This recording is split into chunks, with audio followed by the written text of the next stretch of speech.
Oh my lord. Hmm. Everything that could go wrong is already going wrong on this one. Okay, here we go. Here we go. I'm a professional. I've been doing this for a year and a half. Yeah, professional. Professional what? Okay, here we go.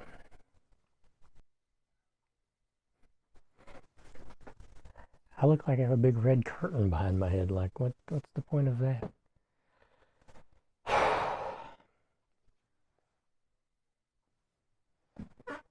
If I go over here, I have bunny ears. Okay, all right. Hello, everyone. Welcome back. Having a hard time starting this video. So instead of going on the long discussion about how I'm going to give you a book haul instead of doing the hard work of an extemporaneous book review, I am just going to leap right into this. So I got all these books this week, and most of them were $1.59 or $2. There's one that was $5. I splurged on it, and it's because they brought it down in price. It was $13, then they brought it down to 5, so I bought it. And it is First Blood, the story of Fort Sumter by W.A. Swanberg, not by David Morrell. Uh, which I would really like to read First Blood by David Morrell, come to think of it. I recently read his book Creepers, and I'll be talking about that soon, hopefully, if I can get over my book reviewing slump. So I spent $5 on this because it seems like it's written very well. It seems like it will be very interesting.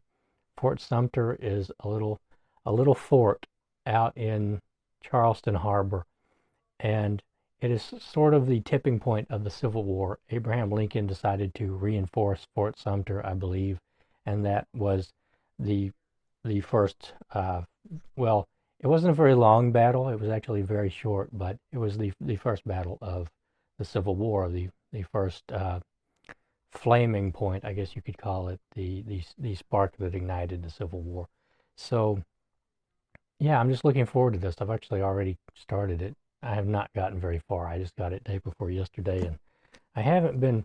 I've been wandering around a lot, taking pictures recently instead of reading, and like watching a lot of Booktube instead of reading. And one of my New Year's resolutions is to get back into reading. I used to start reading every night at 8:30 and read until I went to sleep, which was quite a long time sometimes because sometimes I don't go to sleep until 1:30 in the morning. Uh, I would like to get back into doing that, at least get back into reading a couple of hours every evening, which it's only been bothering me for the past few weeks. I don't know. Anyway, we will move on from First Blood by W.A. Swanberg. It looks like it's written really well, and that's why I felt like splurging a little bit, $5 for it. It's pretty good so far. I've only read the first chapter. The next is a thriller, I guess. The new super thriller by Steve Shagan, bestseller coast to coast, The Formula.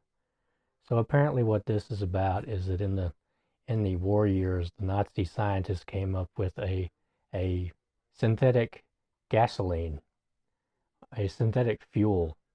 And of course this is probably from the 70s. So of course in the 70s you had, okay, so 79.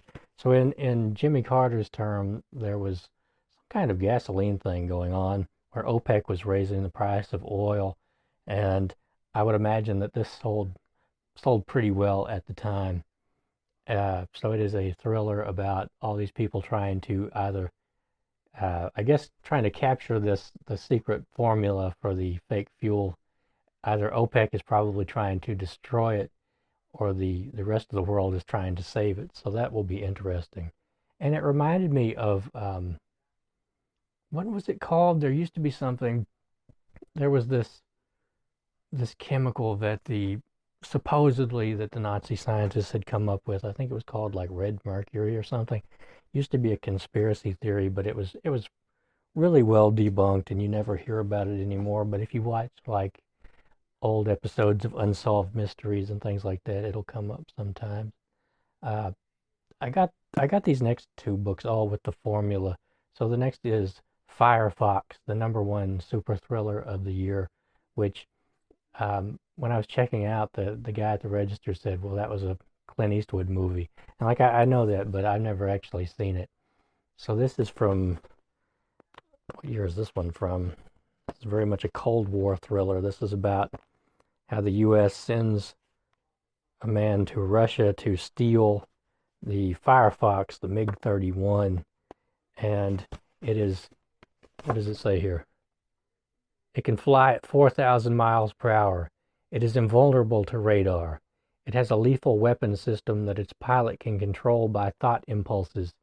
It is invulnerable to everything except hijacking. And you've got this really neat cover here, and then the cover on the back. It's kind of interesting how in some of these older books they put the most interesting artwork on the back or on the inner flap, which I really do like that big shiny Firefox though. And I am well, I don't want to go into that. Maybe next time. Maybe next time. The next is a novel. It is a novel written by a man who escaped from a Nazi prison camp. He escaped from Stalag Luft 3, or at least that's the name of it in this novel he wrote.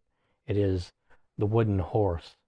And from what I understand, they had like a vaulting horse in a gym in this POW camp, and they were digging a hole under it, and they escaped by digging a tunnel out past the wire and everything.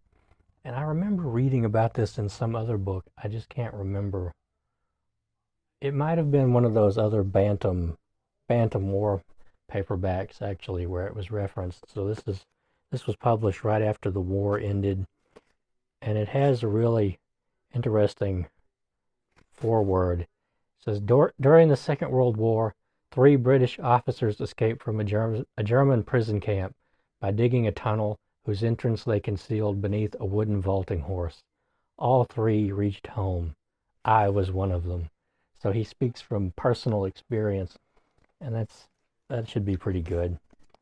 I actually didn't know that these Bantam War paperbacks came in, or that they were fiction sometimes. So I was a little bit surprising, but I think that's really interesting to mix it up like that. So the next book is The Last Battle by Cornelius Ryan, and there is Cornelius Ryan. This is a history of the last 3 weeks of the Second World War in Europe. And so this will talk about the Allies finding the concentration camps. It will talk about the Russians taking Berlin, the Fuhrer bunker, what was going on in there, probably all sorts of stuff like that. So I have read his other books, or his other books on the Second World War at least, I read The Longest Day, I read A Bridge Too Far, so this is the one that I have not read. And I actually already had a copy of this, but this was $1.59, and my other one is like a big trade paperback that I just wanted this hardcover, and it's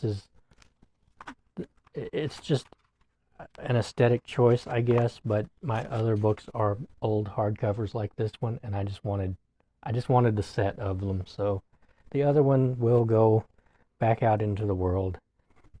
So the next book is Ghoul by Brian Keene, and I have read, I think it's called The Rising by Brian Keene. So that's about zombies, really interesting zombies that act like angry teenagers and have guns and things like that, and there are zombie animals, and it was really very violent book. Not great literature, but entertaining. And I have the sequel right over there. It's called City of the Dead, I think. So this is something completely different, and I have not read this. The other book that I read halfway through was called Darkness on the Edge of Town, and I just could not get through that book. And so I'm going to give Ghoul a shot. Let's see if that is any good. So the next book is Earthblood by James Axler, author of the Deathland series. This is Deep Trek, a harrowing journey in a treacherous new world, and this is the second one. And apparently, this is about a crew of astronauts who come back to Earth, and while they have been gone, a disease of some sort has killed all the plants on Earth, and so it is a grim, dried out, post-apocalyptic wasteland full of bandits and probably cannibals and all sorts of stuff. And I'm really looking forward to this. Um, these are the perfect sort of books for in between the more difficult, harder stuff. It's like the popcorn of the book world. You just, or the candy or pizza or whatever. You just read it. And you have a good time. You don't think too hard about it. Uh, so the next book is one that I finished yesterday. And anyone who's watched my channel for quite some time will know that I am an Andy Rooney fan, sort of. And this is Out of My Mind by Andy Rooney. This came out in 2006, and it is all very short. I suppose that they were all written to be, so he had like a segment on 60 Minutes back in the day. It was like 2 minutes with Andy Rooney, I think. And he was always talking about things like how there's too much stuff in his house, how laugh tracks on TV shows are terrible, uh, how every time his car rounds to 60,000 miles, he starts thinking about trading it in for a new one. Uh, all sorts of things. And he always had something to complain about, something to put to the American people. A lot of this is about George Bush and the war in Iraq and that sort of thing. It was during that period of time. And it was pretty good. It was good. Here's the thing about me and Andy Rooney books. We start out strong. So the way that I kind of think about this is it's like having to take a bus trip across the country from like the East Coast to the West Coast, which is several thousand miles, and takes several days. I've never had to do it, but I know some about it. So you have to sit next to Andy Rooney on this bus. And at first it's fun because Andy is telling you like, I don't like to pay too much money for gasoline, so I drive across town to save 3 cents on gasoline. I know that I burn more gasoline than I save by going across town to save 3 cents, but and you start out going, yeah, Andy, all right, tell me more, and then he's like, I never did get around to taking that mat off the front porch. And you're like, okie dokie. And then he says something like, I really like to save money. And then in the summertime, we go to our summer house. And it's just like, and it just kind of goes downhill from there until finally you're just thinking like, oh, I can't wait for this bus trip to end. But the thing is, this wasn't meant to be read all the way through in one sitting, I don't think, because so like quite a while back, I made a video. I had been reading several of these Andy Rooney books in a row, and I just got kind of fed up with them, and then I sort of Andy Rooney'd Andy Rooney on my channel, which he probably would have hated. And I wonder, I can't help but wonder like how much of this was shtick. You know what I mean? Because I know that if he had quit doing that, like if he had come in every week and he'd been like, hey, Mike Wallace, you know what, this week I'm just going to do a thing about how I like everybody and everything was great and I don't have anything to complain about. And then, the next week he'd come in and be like talking to Ed Bradley and be like, I just don't have anything to complain about this week. Well, pretty soon the people at CBS would have been calling him up and saying, Andy, I'm sorry, but you've lost it. We just can't keep you on. You don't complain anymore. And so I wonder, how much of that, like if you had really had to take a bus trip across the country with Andy Rooney, like how much of that would have been him complaining? You know what I mean? Like, would he have been pleasant? I don't know. This is my weird, in the middle of a book haul talk about Andy Rooney's Out of My Mind, which I finished day before yesterday. Okay. And so the next book is Sincerely Andy Rooney by Andy Rooney. This is a collection of letters that he sent to people who had written in to 60 Minutes, accusing him of things, complaining about something he said, correcting him. And I'm really actually looking forward to this one more than I would another collection of his musings. I think that this will be because sometimes I will say this about Andy Rooney. He would sometimes say what no one else dared to say, even if he knew people were going to get mad, even if he knew it wasn't the polite or the politically correct thing to say. He did keep it real, so to speak. And I'm looking forward to this. And let's see, the next is Trees and Shrubs of Kentucky in this University of Kentucky Press edition from 1973. So I have a bunch of these. I have one on birds, I have one on wildflowers, and um, what is it? It's like wildflowers and herbs, maybe. But I really like these books. I like them a lot. And this one is all in black and white. The one on birds is all in color, but a lot of the pictures in this are just to illustrate the shape of the trees, the shape of the leaves, and that sort of thing. Although the beginning is in color, so you have all the flowers are in color. And this is really nice. I was really excited to see this actually, and for only $1.60.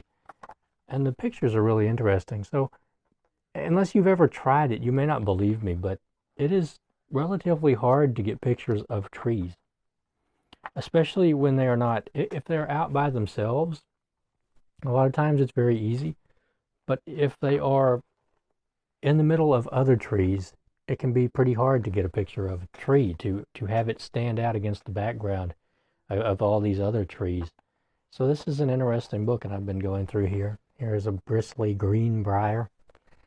And you got a ruler in the front. It also shows the region. So this is also good for Illinois, Indiana, Ohio, West Virginia, most of Virginia, most of North Carolina, Tennessee, a part of Missouri, part of Pennsylvania, and the lower part of Michigan, down almost all the way into Alabama and Georgia. So that is pretty neat. Did I already show the back cover? I don't know.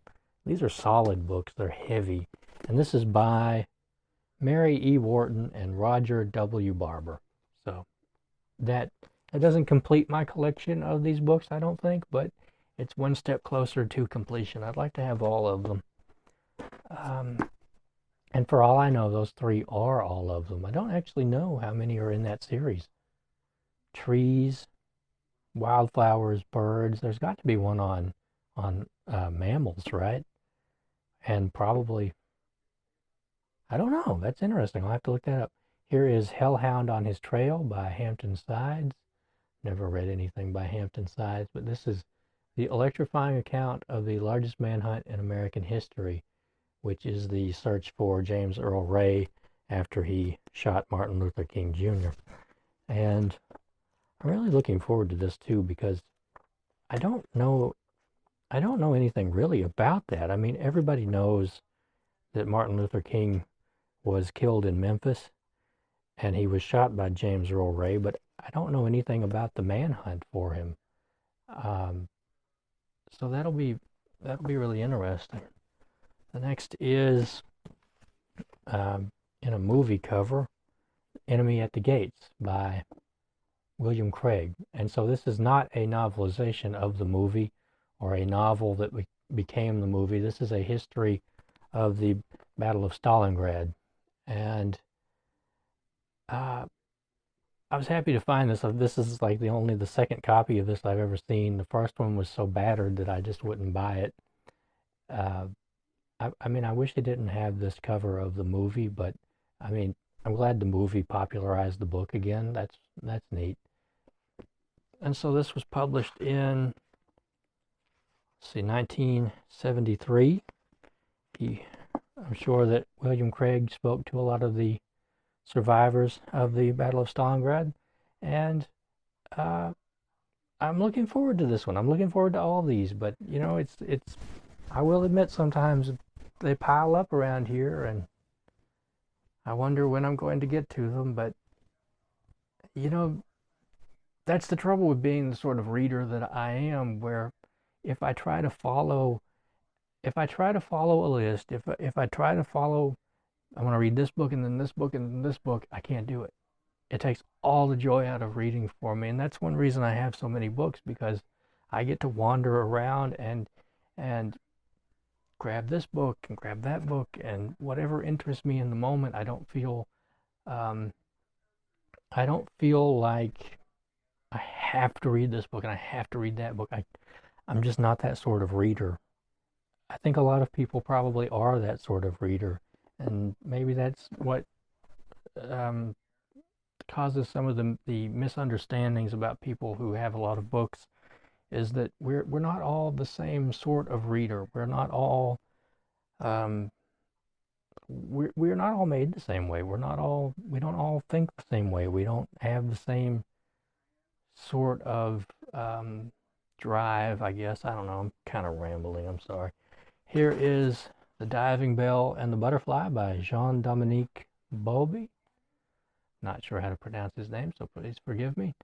I've wanted this for a long time. It's a little thin book. This is the first copy I've ever seen. I was happy to find it. I know there's a movie about this, but I haven't seen it. So um, Jean-Dominique had a stroke and was left almost completely paralyzed.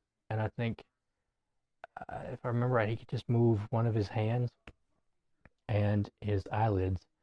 And he wrote this book by blinking out the letters. I'm not really sure how they did that. That'll be interesting. And I don't know. I'm just really interested in reading this, and it's uh,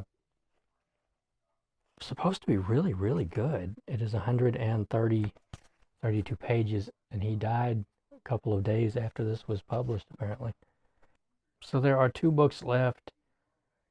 The next is Ernie's War, the best of Ernie Pyle's World War II dispatches, edited with a biographical essay by David Nichols, with a foreword by Studs Terkel, who I talked about in my last video, I think. And Ernie Pyle was killed by a Japanese sniper almost at the end of the war. So he was a reporter, and he went into the front lines. He went in sometimes on the first wave of these invasions, and he went in with a pencil and a notebook, and the troops absolutely loved him because he told it like it was. And I'm really interested in this because I've never read Ernie Pyle's work in a form like this. It's always been excerpts, so that'll be really interesting. And so the last book is Scott of the Antarctic. This is a biography of Robert Falcon Scott, who was a man who explored, along with his crew. He explored the cold regions of the earth, trying to break records and go places no one else had ever gone. If I remember right, there were some controversies about some of the things that he did, even in his own time.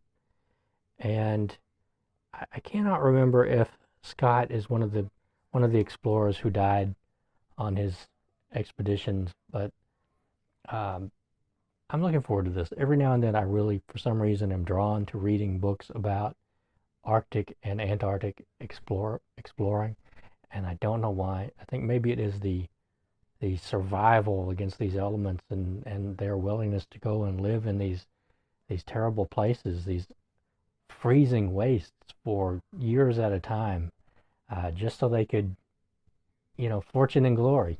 And I have no interest in doing that at all, but it is really interesting to read about. And so that is interesting. I haven't read a biography in a while, and I really need to get back into reading biographies. I recently cleared out quite a few biographies because I realized that I was just never going to read quite a few of them. And so that is my book haul. I'm not going to bother to do a pyramid because I have made so many mistakes on this video already. It's 43 minutes and 26 seconds long right now, so you will be able to know how many mistakes I have made when I edit it down. I'm afraid that if I try to do a pyramid, I will stack all the books together and they will fall down in the floor and probably rip in half, and that's not how I want to end a video. So I want to thank you for joining me. I would really love to hear about these books if you've read any of them. And I will see you next time.